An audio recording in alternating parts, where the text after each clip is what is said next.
Hello, and welcome to this lecture on ethos, pathos, and logos, and how you can use the three of those to build evidence to run the gamut in your papers. Okay, so we're going to start with ethos first. Ethos is Greek for ethical appeal. So think ethos, ethical to remember it. It's based on the moral character of the author and the speaker. So sometimes it's like ethos is in, I'm a good person, you should listen to me. You'll notice that candidates try to build this when they take a picture of themselves and their family and their dog, and they put that on the billboard. That's because they're trying to say, hey, I'm a nice guy. See, my dog, he likes me, and look at my beautiful children. That would be based on the moral character.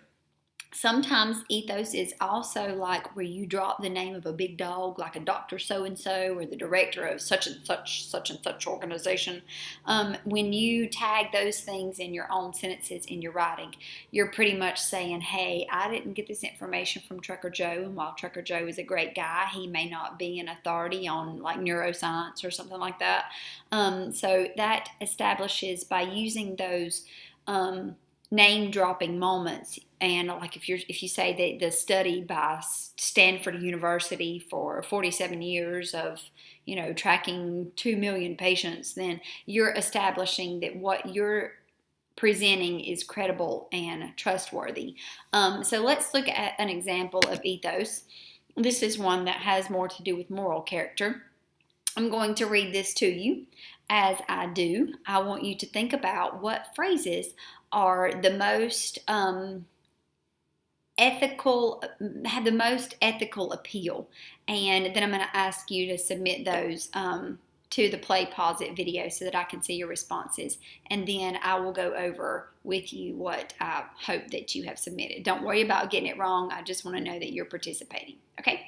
All right, so this is President Obama's Democratic presidential candidate acceptance speech. So this is when he was actually just nominated to run for president, and these are some of the promises he made.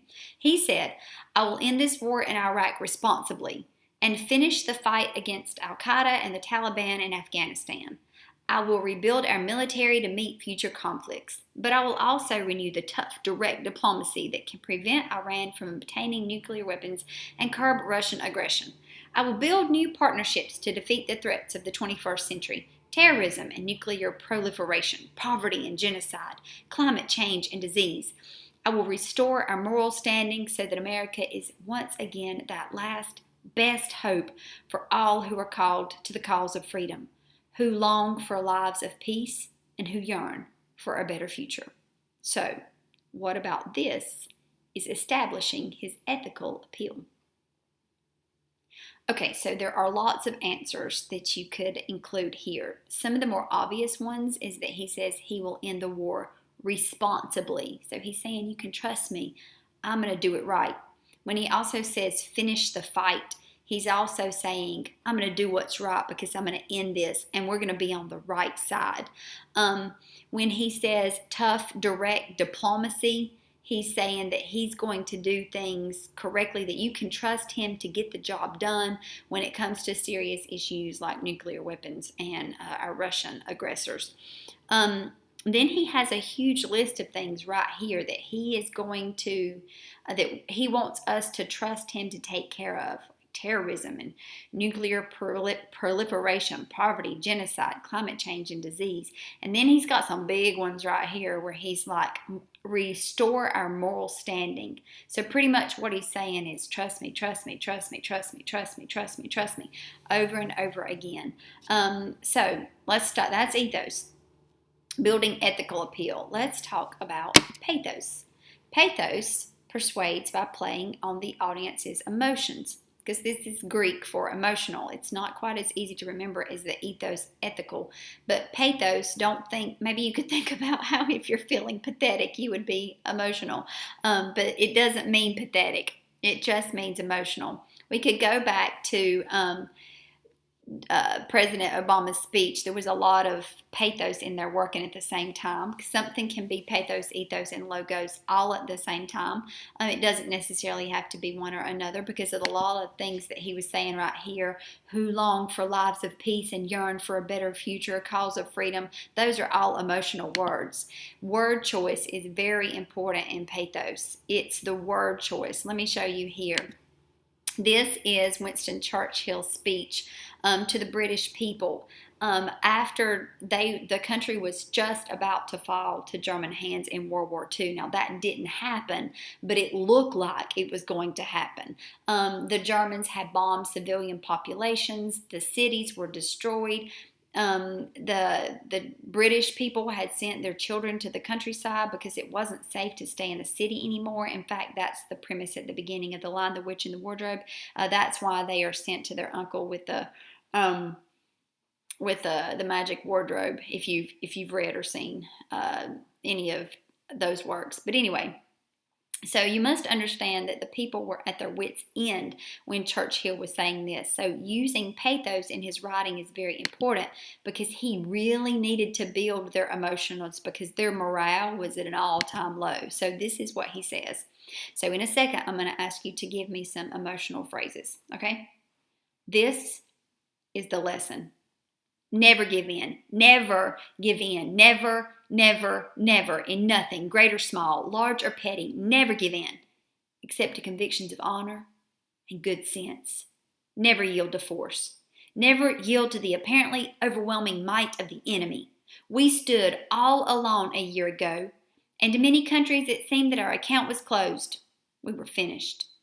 All this tradition of ours, our songs, our school history, this part of the history of this country, were gone, finished, and liquidated. Very different is the mood today. Britain, other nations thought, had drawn a sponge across her slate, but instead our country stood in the gap. There was no flinching and no thought of giving in. And by what seemed almost a miracle to those outside these islands, though we ourselves never doubted it, we now find ourselves in a position where I say that we can be sure that we only have to persevere to conquer. Okay, so what makes this emotional? Give me some examples. All right, so pretty much I set you up for success. You could put anything. The never, never, never give up. The never give in. The honor and good sense, all of those are emotional. The apparently overwhelming might of the enemy is emotional, because he's saying, we're down for the 10 count, but we're getting back up, boys. He's saying the tradition of ours, our culture, school songs, our history, all of that is emotional. That's why we sing the national anthem. It's all about keeping that emotion going, the patriotism for our country. Phrases like, had drawn a sponge across her slate. Man, he's making a metaphor suggesting that Britain was about to be erased, expunged. Bye-bye. But no, so he's saying all we have to do is persevere to conquer. All of these words are emotional. Think about what specific word choice that he uses, like the sponge and liquidated. All of those things and persevere, conquer, all of those words are emotional. So when you are building your own argument or looking at the argument of others, like we're going to be doing in our first essay, think what words can you use that make your argument particularly emotional. Okay, so ethos, pathos, one more, logos. Logos is based on logic. Now, the Greek here is handy because logos and logic sound a lot the same. It's based on facts and reasons, not just emotional. Now, you can have an emotional fact, but it's a fact still the same, and it's often conveyed through an author's style and tone. I'll show you what I mean. This is Patrick Henry's speech to the Second Virginia Convention.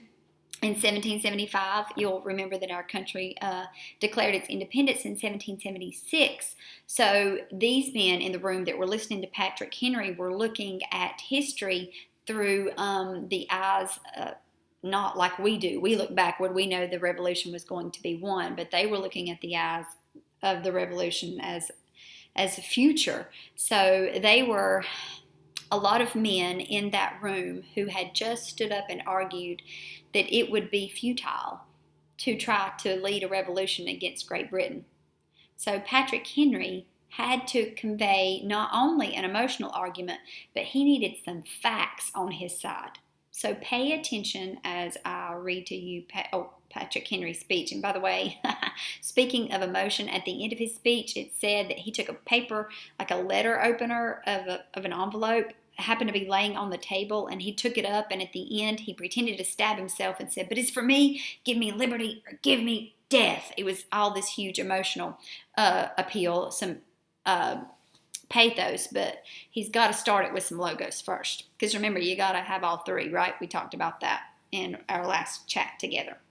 Okay, so he says, I ask, gentlemen, what is meant by this martial array? Is its purpose not to force us into submission? Know that martial array means lots of armies. There were many armies outside in the ocean staring at the colonies. Can gentlemen assign any other possible motive for it? Has Great Britain any enemy in this quarter of the world to call for this accumulation of navies and armies? No, sir, she has none. They are meant for us, and they can be meant for no other. They are sent over to bind and rivet upon us those chains from the British ministry have been so long forging. And what have we to oppose them? Shall we try argument? Sir, we've been trying that for the last 10 years. Have we anything new to offer on the subject? Nothing. We have held the subject in every light of which is capable, but it has all been in vain. So take a stab at it. What do you see is facts, factual evidence that he's using in his argument to say that we have to fight the revolution. Okay, once again, there's multiple answers that you could give. Obviously, the first one I hope you saw was that the army is there to fight. And when you have your foe line up in front of you with their guns, then you can't go, I think this revolution is a bad idea. He's saying the armies and the navies of Great Britain are already here. We don't have a choice. And so the second fact that he gives is that they have been trying to reason with Great Britain for 10 years. This shall we try argument, rhetorical question, saying, we've already tried to talk to them and they don't want to hear anything we say. They're not going to do anything about it. We got to resort to arms. So, ethos, pathos, and logos. If you build a variety of that in your evidence, as you can see in each of these three examples, there's ethos, pathos, and logos in each one of them. If you have a variety, it makes your argument stronger. Let me know what questions you have.